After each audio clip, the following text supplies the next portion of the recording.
So ito na yung kadugtong ng last part natin. So punta naman tayo dito sa isang room.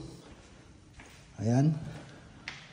Okay, so ganun din, kulay white and gold lang naman yung gusto ng may-ari dito. Kulay sa interior. Ayan, no? So dati nang meron yan mga boss. So punta naman tayo dito sa third room. So yung sa third room, halos pares lang sila dun sa kabila.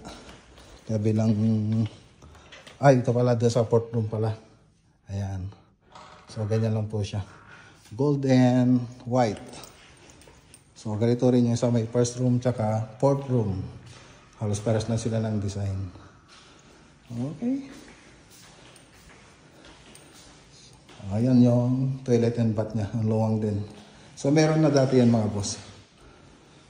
So, punta naman tayo sa may master bedroom. Dito sa master bedroom. Ayan, mabilisan lang kasi mga boss, kaya dito pwedeng